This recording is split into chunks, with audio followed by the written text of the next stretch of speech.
Yo, user boy E-Man, back in the reaction. Today we got what ancient human medicine look like, and you hear about back in the day, they used to be stupid. Like the doctors came up with some bullshit. Like I don't know, it's just like ridiculous stuff. Like something means completely different. Like oh, something that could have been like a flu, right? We're gonna cut off your head off, like something like that. Like it's just so ridiculous. Like you're doing too much at that point for like a simple common flu. But there was no medicine back then, so they had to go extreme.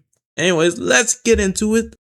Man, it's already a hole in the skull. Somebody cut a hole in this man's head, a neat circle, roughly the size of a coin. It was Damn. cut with a sharpened stone. There was no painkiller. And here is the detail that stops people. The edge of that bone is smooth, rounded, grown over. Bone only does that while a person is still alive. He did not die on the ground that day. He healed.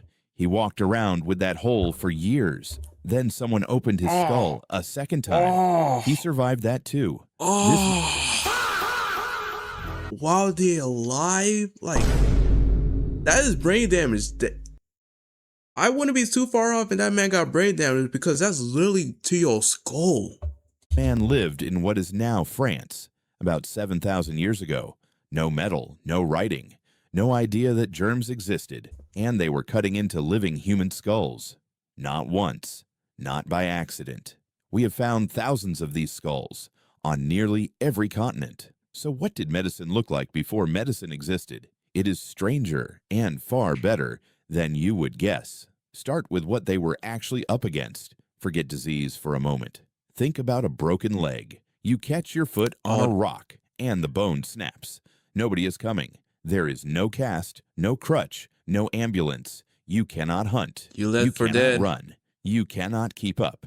In a world that walks for a living, that is usually a death sentence. Except we keep digging up skeletons where it wasn't. Broken arms, ribs, and legs, snapped clean, then healed straight. Straight means somebody set that bone and held it in place. Somebody splinted it, and somebody fed that person for months. There is a Neanderthal man from Shanidar Cave in Iraq. A withered arm, likely blind in one eye, a crushed skull injury. He was around 40 years old. He lived like that for years. He could not possibly have survived alone. The first medical technology was not a tool. It was other people. The second was working out which plants do something to a body. In 1991, hikers in the Alps found a body in the ice. Not a lost climber, a man who died 53 centuries ago. We call him Otzi. He is the best preserved ancient human we have ever found. Skin, stomach contents, clothing, weapons, all of it survived, and his gut was full of whipworm eggs, parasites. He was sick, and he clearly knew it because of what he was carrying with him. Man, it's crazy when you look at it. Like back then, where like simple things were like dangerous because they can kill you because you didn't have like the materials, the medicine, you didn't have like the best like medical help in a way when it comes to survival. Like I said, a cold here doesn't mean shit to us, but a cold then that meant death. Like they would do some crazy shit on you just because. 2 lumps of birch polypore fungus threaded onto leather cords. That fungus is toxic to intestinal parasites. He was not carrying a snack. He was carrying a treatment. His body carries 61 tattoos, simple lines and crosses, not on his face, not anywhere you would show them off. They sit on his lower back, his knees, ankles, and wrists, exactly where his joints were worn down and arthritic. Otzi's tattoos look like a map of pain, marks pressed into skin at the places the body hurt. 5,000 years ago, somebody was treating chronic pain, and this is nowhere near the oldest evidence we have. In a Spanish cave called El Cedron, we found Neanderthal teeth, roughly 48,000 years old. Hardened plaque on teeth traps whatever went into a mouth. One of these Neanderthals had a dental abscess, a rotting jaw. Anyone who has had one knows exactly what that feels like. Inside his plaque, researchers found poplar. Poplar bark contains salicylic acid. That is the active ingredient in aspirin. There were also traces of penicillium mold in there, the same mold that eventually gave us penicillin. Nobody is claiming a Neanderthal invented antibiotics. He did not know why it helped. He knew that it helped. That is the entire engine of ancient medicine. Chew everything. Remember what worked. Tell your children thousands of years of trial and error stored inside stories, but knowledge like that has a ceiling. And they hit it, because sooner or later, plants are not enough. Okay, so I heard about this when it comes to like cavemen, why their teeth aren't like rotting like us. They didn't have that much cavities because their diet was strict. Food was not even a luxury. It was just like you just hunted food and that was it. Like you probably wouldn't even live to eat to the next day. You probably would starve or you wouldn't even eat anything for the next couple of days until you hunted. So their diet was relatively clean. Unlike us Americans, we just eat junk food and candy and all the stuff we fucking want and just get cavities because of it. Sooner or later, somebody has to cut. In a cave in Borneo, archaeologists uncovered a young skeleton. The lower left leg was missing, not snapped off, not bitten off by an animal. The bone end was clean and completely healed over. Someone amputated that leg, and the child lived for another 6 to 9 years. The burial is around 31,000 years old, the oldest surgery we have ever found. Think about what that operation actually required. You need to know where to cut so they don't bleed out. You need to close that wound and keep infection out. You need to nurse a child through months of recovery. In the Ice Age, in a cave, with stone tools. Now go back to that hole in the skull. The practice has a name: trepanation, scraping a hole through the bone of a living head. It shows up everywhere: Europe, Africa, China, the Pacific, but nowhere more than in ancient Peru. Peruvian healers did this for around 2,000 years, and they got better at it. We can actually measure that. In the earliest Peruvian skulls, most of the patients died. By the time of the Inca, most of them survived. Survival climbed toward 80%. Now compare that with American Civil War head surgery. In the 1860s, with steel tools, around half those patients died. Man, this is crazy. Like when you compare the two, like you made it seem like the caveman was actually smart and the Americans were just dumb as shit.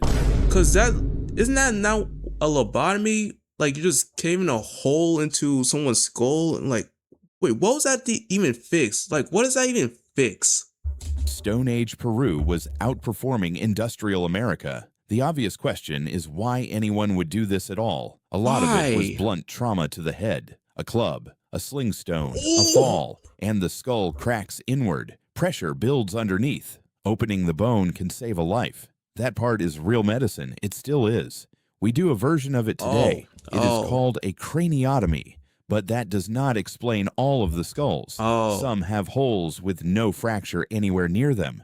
Those people were opened up for headaches, for seizures, for fits, for madness, for anything nobody could explain. And here is where it turns dark. When you cannot see the cause of an illness, you invent one. Something got inside. Something has to get out. So you make a door in the head. That is the shadow hanging over all of this. Really? They just made up bullshit for just anything. Like a gay person back then would be like, oh, you're possessed by the devil or something like that. Like you gotta be out of this world to think so crazy. Or like, oh, look at this black man, he must be a spawn from Satan. Like they really came up with bullshit to just man. They were fighting an enemy they could not see. Nobody knew that infection was alive, that it was a thing, spreading, multiplying, invisible. So for most of human history, one wound had two possible endings. You got lucky, life or death. You got a fever. And a fever nobody understands is a fever nobody can stop. This is why the numbers look the way they do. You have heard people say ancient humans died around 30. That number is real. It is also badly misleading. It is an average, and averages hide children. So many babies died that the whole figure sinks. If you survived childhood, you could reach 60 or 70. Ancient people were not all young. Old age existed, but getting through the first 5 years was a coin flip. And childbirth killed women at a rate we can barely imagine. So they built medicine around the parts they could actually reach. Like, I think it's the middle ages where life expectancy went down in a way, because again, people were stupid as shit back then, so they did a lot of crazy shit back then. I feel like they were more crazier in the middle ages than the Ice Age, because man, they were just doing some crazy shit, executions, war, all that type of stuff was just going. Like that was at its prime when just people were just doing ridiculous shit.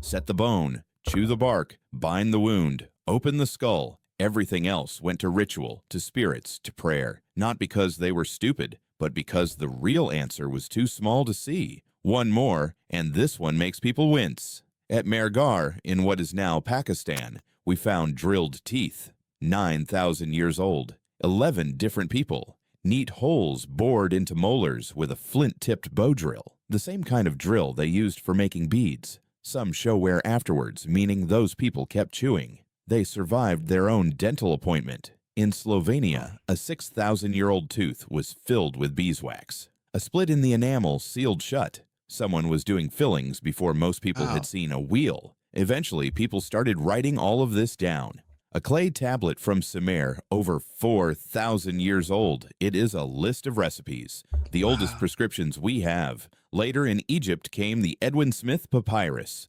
48 injuries described case by case, coldly and clearly. Like you gotta give them props because how precise they did like how much research they did to really come to a conclusion. Like the conclusions like back then were most likely inaccurate, but some actually did inspire for better solutions, which eventually helped. So I would like to give props to people like, hey, you old fossil, thank you for saving us. Your fuck ups made us happier because we all get to live longer and you didn't. Diagnosis, treatment, the format your doctor still uses, and for some of those cases, it says something remarkable, an ailment not to be treated. A surgeon thousands of years ago admitting the limit. That is the honest face of all ancient medicine, careful, clever people working against something invisible, winning far more often than we ever give them credit for, and losing anyway, constantly, for 100,000 years. Now go and look inside your bathroom cabinet. There is a small white bottle in there. Aspirin, salicylic acid, the same compound found in poplar bark, the same thing found in the teeth of a Neanderthal sitting in a cave with a rotting jaw 48,000 years ago. He was trying to solve exactly what you are trying to solve. The difference is not that you are smarter, you just got the answer. They were working on so many solutions to fix this problem. So we just got we didn't have to get experimented on. We didn't need to do this, all the type of stuff. I mean, besides, the coronavirus, which like 2020 was like, they were trying to experiment on vaccines. That was probably the closest we ever gone to like experimenting as of like late. But yeah, and that was a W video. Yeah, subscribe to the channel. This is a upcoming channel. Somebody cut a hole in this man's head. No one told you. Anyways, just give them props. Anyways, W video.